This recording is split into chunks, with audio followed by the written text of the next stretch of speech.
Hello students, this is Vikas Garg. Welcome you on my YouTube channel. Students, हमने last video में cooperative society कर लिया था और उनसे पहली वीडियो में हमने partnership, joint Hindu family business और सोल ट्रेड कर लिया था। यानी कि हमने जब ये चैप्टर स्टार्ट किया था तो इस चैप्टर का नाम है फॉर्म्स ऑफ बिजनेस ऑर्गेनाइजेशन। और उसमें मैंने आपको बताया था बिजनेस ऑफ फॉर्म ऑर्गेनाइजेशन में कि हमारे जो बिजनेस के टाइप्स हैं वो कौन कौन से हैं जो हमने कर लिए हैं अभी तक। वो सबसे पहले हमने सोल ट्रेड किया था, उसके बाद हमने जॉइंट हिंदू फैमिली बिजनेस किया था, फिर हमने जो है पार्टनरशिप किया था और लास्ट वीडियो में हमने कोऑपरेटिव सोसाइटी किया था। और आज स्टूडेंट्स हम जो जॉइंट स्टॉक कंपनी करेंगे, ये भी एक बिजनेस का टाइप है जिसको हम ओनली कंपनी भी बोलते हैं।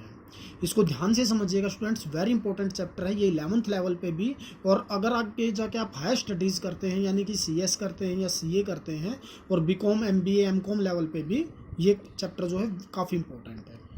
तो देखिए, हम इसको स्टार्ट करते हैं। कंपनी का मतलब क्या होता है? देखिए students, company is an artificial person created by law having separate legal entity with a perpetual succession and common share। देखिए, company is an artificial person. Artificial person इसलिए क्यों बोला स्टूडेंट्स? देखिए, a company is an artificial person created by law and a company is a artificial person because it only a creation by law. It is invisible individual having no body and soul. यानी students, जो ये artificial person है ये other human being की तरह, इसमें कोई soul नहीं होती, कोई आत्मा नहीं होती और कोई फिजिकल बॉडी नहीं होती, राइट। इसीलिए हमने इसको आर्टिफिशियल पर्सन कहा है। बट ये जो ह्यूमन करता है उसकी तरह सारे काम कर सकती है। उसकी तरह काम करने का मतलब ये अपने नाम से कोई एसेट्स रख सकती है, इनके नाम से कोई लायबिलिटी हो सकती है, इनके नाम से कोई केस दायर हो सकता है, ये भी कोई केस कर सकता है, राइट। इसलिए हमने इसको आर्टिफिशियल पर्सन बोला। क्रिएटेड बाय लॉ यानी कि जो इसका निर्माण होता है वो लॉ के द्वारा क्रिएट होता है। देखिए, जो कंपनी एक्ट है वो पहले हमारा कंपनी एक्ट 1956 अप्लाई होता था, बट अब ये मॉडिफिकेशन होके कंपनी एक्ट 2013 कंपनी एक्ट 2013 इसमें एप्लीकेबल होता है। तो अब इसने कहा, देखिए, artificial person created by law having separate entity, separate legal entity. Separate entity का मतलब क्या होता है स्टूडेंट्स? जो इसका जो एग्जिस्टेंस है वो इसके मेंबर से अलग होता है, राइट। यानी कि इसने कहा, a company can keep property in its name and enter to an agreement. यानी कि ये अपने नाम से कोई एग्रीमेंट कर सकता है, अपने नाम से कोई प्रॉपर्टी रख सकता है, इसके नाम से कोई केस फाइल हो सकता है, इसके नाम पर कोई केस फाइल हो सकता है। यानी कि जो अदर कोई बंदा है, अदर कोई पर्सन है, वो इसके नाम पे कोई भी केस कर सकता है। तो ये होती है separate legal entity with a perpetual succession. Perpetual succession का मतलब क्या होता है स्टूडेंट्स?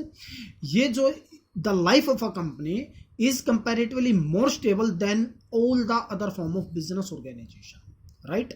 यानी जो और बिजनेस ऑर्गेनाइजेशन के टाइप हमने पढ़े थे, जो हमने पढ़ा था इससे पहले, cooperative society, partnership, sole trade, joint Hindu family business, ये उनसे ज़्यादा स्टेबल है, राइट स्टूडेंट्स।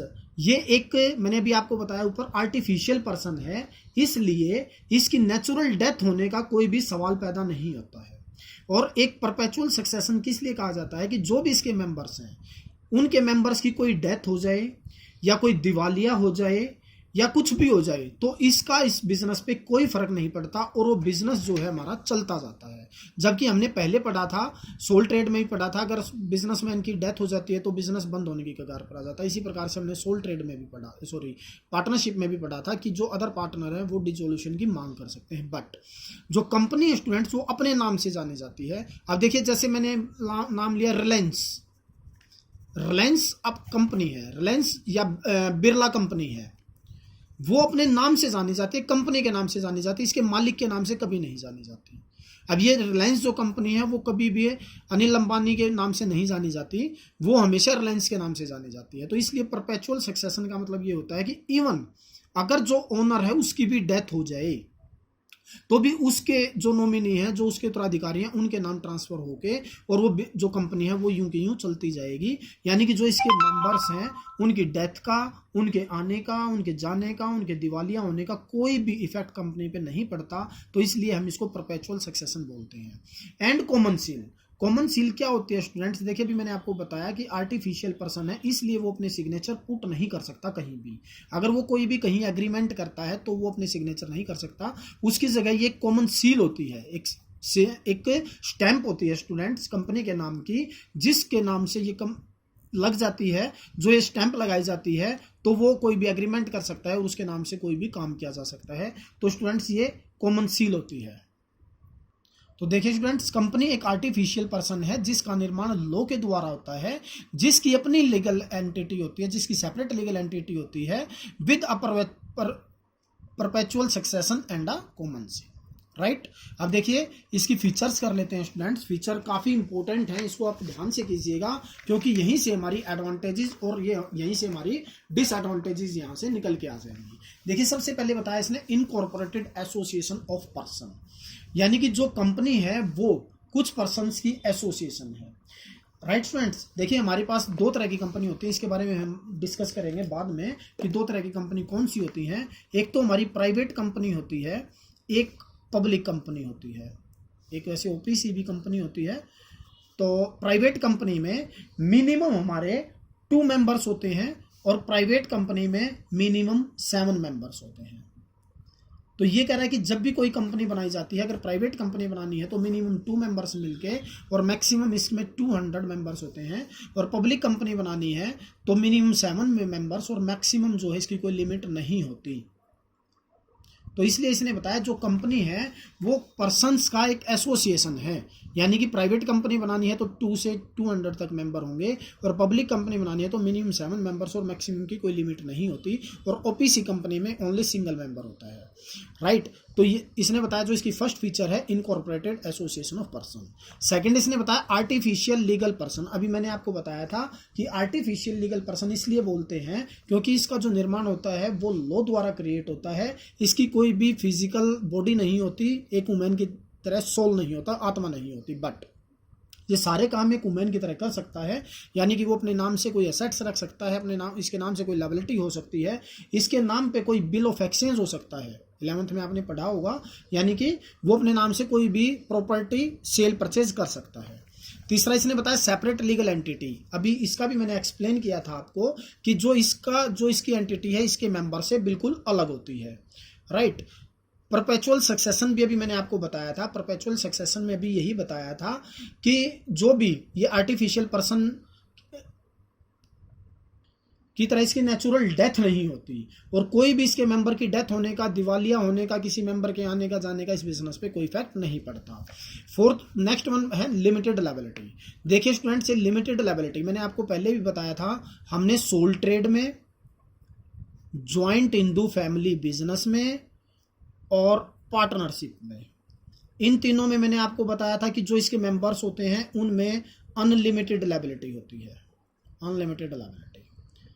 राइट, और कोऑपरेटिव सोसाइटी में और कंपनी में, यानी ज्वाइंट स्टॉक कंपनी में, इनमें लिमिटेड लायबिलिटी होती है। देखिए लिमिटेड लायबिलिटी का मतलब क्या होता है, जो इसके मेंबर्स होते हैं, अगर कल को कंपनी की जो लायबिलिटीज हैं वो उनके एसेट से ज़्यादा हो जाती हैं, तो जो इसके मेंबर्स हैं उनकी जो लायबिलिटी रहेगी वो उनके द्वारा किए गए कंट्रीब्यूशन तक रहेगी। तो इसका मतलब लिमिटेड लायबिलिटी होती है। अनलिमिटेड मैंने पहले एक्सप्लेन किया था कि यानी कि अनलिमिटेड लायबिलिटी का मतलब होता है जो इसके मेंबर्स होते हैं वो अपनी पर्सनल असेट्स बेचने के लिए भी लायबल होते हैं, यानी कि उनका जो भी लायबिलिटी है उनको पे करने के लिए लायबल होते हैं, चाहे उनको अपनी पर्सनल असेट्स भी क्यों ना सेल करनी पड़े। बट कोऑपरेटिव सोसाइटी में और कंपनी में ऐसा नहीं होता। उन्होंने जैसे कंपनी में है, कंपनी में जितने के मैक्सिमम उन्होंने शेयर खरीदे हुए होंगे वहीं तक उनकी लायबिलिटी रहेगी। इसके बाद कॉमन सील है। कॉमन सील को मैंने अभी आपके आगे एक्सप्लेन किया था, ये एक कंपनी की एक मोहर होती है, एक स्टैंप होती है, यानी कि जो आर्टिफिशियल पर्सन होता है कंपनी, उसको वो अपने सिग्नेचर पुट नहीं कर सकता, सिग्नेचर नहीं कर सकता, तो उसकी जगह वो अपनी स्टैंप को यूज करता है। अगर उन्होंने कोई एग्रीमेंट करना है या कोई भी सेल परचेज करना है तो वो कॉमन सील की हेल्प से किया जाता है। अब इसके बाद आता है ट्रांसफर ऑफ शेयर।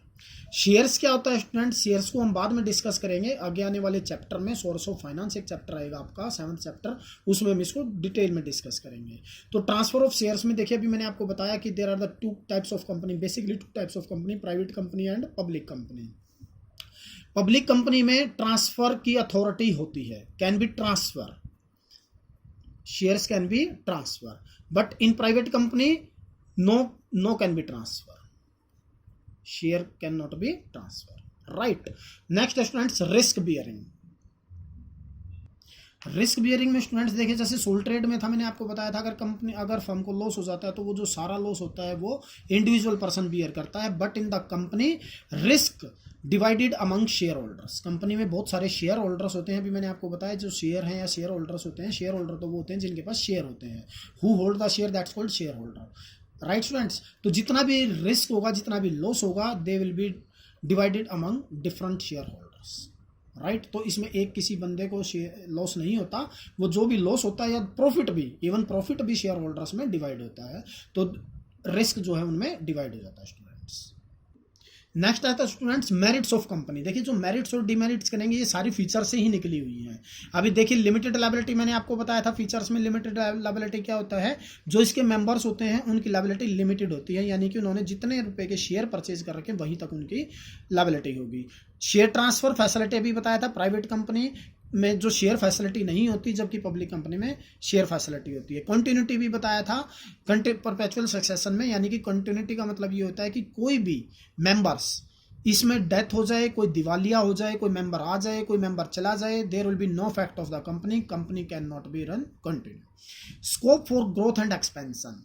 देखिए जो ग्रोथ और एक्सपेंशन का है, इनके पास काफ़ी स्कोप होता है, क्योंकि इनके पास जो कैपिटल है, कैपिटल की कमी नहीं होती है, क्योंकि इसमें बहुत सारे मेंबर्स होते हैं स्टूडेंट्स, और उन मेंबर्स से वो बहुत सारा कैपिटल इकट्ठा कर सकते हैं, तो there will be great chance to growth and expansion of the company. Efficient management. देखिए स्टूडेंट्स कंपनी क्या करती है, company can utilise the service of expert because of available of the finance, यानी कि इनके पास फाइनेंस की कमी नहीं होती, तो जो इसमें काम करने वाले बंदे होते हैं वो अलग अलग बंदे रखे जाते हैं, एफिशिएंट बंदे रखे जाते हैं, जो अपनी फील्ड में स्पेशल होते हैं। जैसे मान लो आपको ये भी पता होगा स्टूडेंट्स, कंपनी में अलग अलग डिपार्टमेंट होते हैं, purchase department, sale department, HR department, production department, तो उनमें क्या होता है, वो सारे जो काम करते हैं अलग अलग डिपार्टमेंट में बांट दिया जाता है, तो वो सारा काम जो एफिशिएंट पर्सन होता है उसके द्वारा ही किया जाता है, तो जो इनकी मैनेजमेंट होती है स्टूडेंट्स वो एफिशिएंट होती है।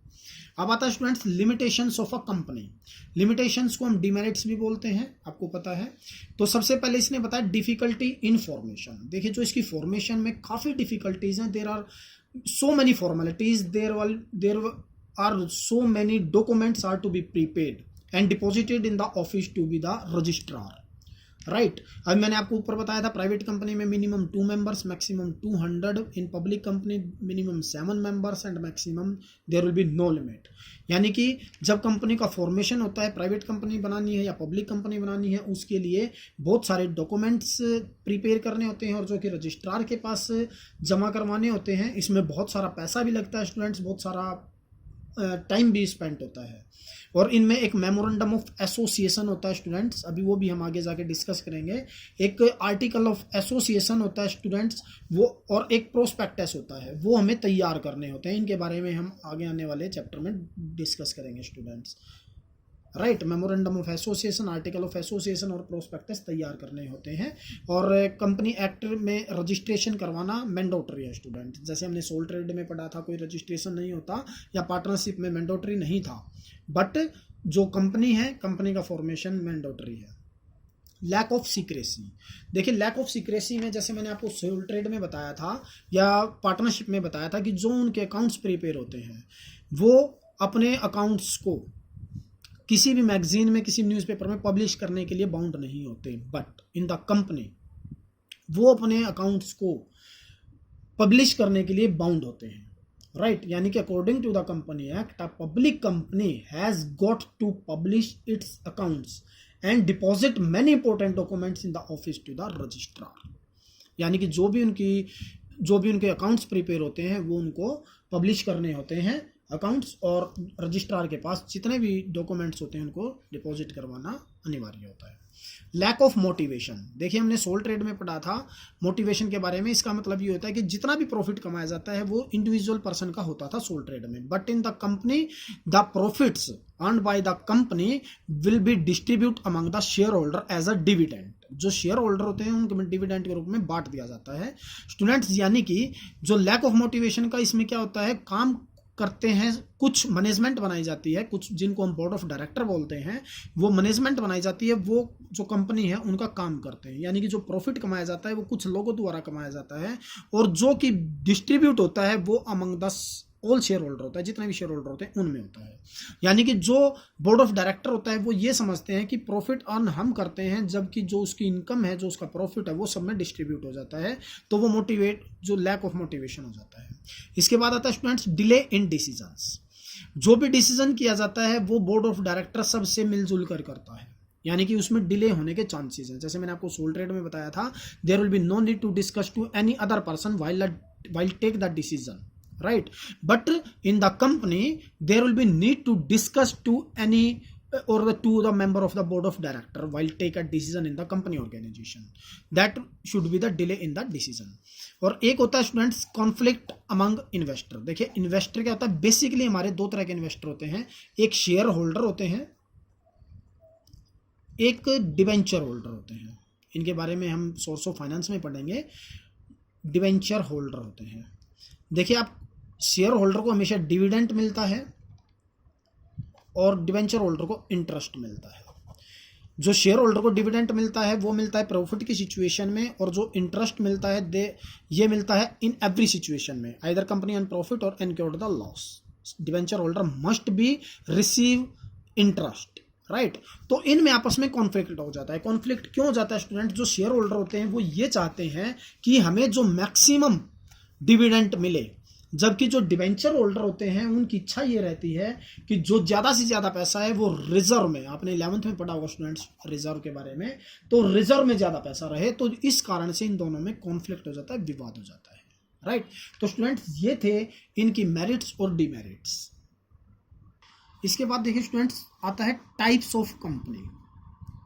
Types of companies, there are two types of company. First one is private company and second one is public company. देखिए प्राइवेट कंपनी और पब्लिक कंपनी, इन दोनों में क्या डिफरेंस या क्या इनके फीचर्स होते हैं, ये हम कर लेते हैं बेसिस ऑफ डिफरेंस। यहीं से आपकी डिफरेंस भी आ जाएगा और फीचर्स भी आ जाएंगे, उनके बारे में आपको क्लियरली पता चल जाएगा। देखिए अगर मैं मेंबर्स की बात करूँ, अभी मैंने आपको बताया था मिनिमम मेंबर्स प्राइवेट कंपनी में आपके मिनिमम मेंबर्स 2 होते हैं, राइट? और जो मैक्सिमम होते हैं वो 200 मेंबर्स होते हैं students, as per company act 2013। एक तो ये मैं आपको बता दूं, एक हमारा पहले 1956 कंपनी एक्ट हुआ था, अब वो मॉडिफिकेशन होकर जो भी हम काम करते हैं वो 2013 के अकॉर्डिंग करते हैं। और जो पब्लिक कंपनी में स्टूडेंट्स मिनिमम 7 मेंबर्स होते थे और मैक्सिमम की इसमें कोई भी लिमिट नहीं होती, कितने भी मेंबर हो सकते हैं, राइट? अब देखिए जो नेम है कंपनी का, जो भी प्राइवेट कंपनी का जो भी नेम है, उनको अपने एंड में, नाम के एंड में प्राइवेट लिमिटेड लगाना कंपलसरी होता है। आपने देखा भी होगा, जैसे सपोज करो ABC कंपनी का नाम है, ABC प्राइवेट लिमिटेड, अगर प्राइवेट है तो प्राइवेट लिमिटेड वर्ड यूज करेगी अपनी काम नाम के एंड में, और अगर वो पब्लिक कंपनी है तो वो केवल लिमिटेड वर्ड यूज करेगी, LTD या पूरा लिमिटेड। जैसे AB XYZ सपोज करो XYZ लिमिटेड, वो ऐसे नाम यूज करेगी। इसके बाद जो नंबर ऑफ डायरेक्टर हैं स्टूडेंट्स, प्राइवेट कंपनी में मिनिमम 2 डायरेक्टर्स होंगे और जबकि पब्लिक कंपनी में मिनिमम 3 डायरेक्टर्स होंगे। इसके बाद अगर मैं बात करूं इनविटेशन टू पब्लिक, यानी कि कंपनी जो अपने शेयर बेचती है उनको, प्राइवेट कंपनी को, वो नो इनवाइट टू पब्लिक या नो इनविटेशन टू पब्लिक, वो पब्लिक को इनवाइट नहीं कर सकती, जबकि इसके ऊपर कोई रिस्ट्रिक्शंस ऐसी नहीं होती, यानी कि ये पब्लिक को इनवाइट कर सकती है, right? Next students transfer of share. अभी मैंने आपको डिस्कस किया था इसके बारे में भी, जो प्राइवेट कंपनी है no can transfer of share, ये जो पब्लिक कंपनी है they can be transfer to shares, right? और जो मिनिमम पेड अप कैपिटल है, मिनिमम पेड अप कैपिटल जो है ये होती है प्राइवेट कंपनी की स्टूडेंट्स ₹1 लाख मिनिमम, राइट? और जो इसकी होती है स्टूडेंट्स वो होती है 5 लाख रुपीस, राइट स्टूडेंट्स? एक होती है students statutory meeting, statutory meeting होती है, यानी कि जो प्राइवेट कंपनी होती है स्टूडेंट्स, इनके लिए वो मीटिंग अरेंज करना नॉट नेसेसरी, कोई भी ज़रूरत नहीं है, राइट। और इनके लिए वो असेंशियल होती है स्टूडेंट्स कि एक साल में एक जो मीटिंग है वो अरेंज करना कंपलसरी है। तो स्टूडेंट्स ये थे हमारे प्राइवेट कंपनी और पब्लिक कंपनी।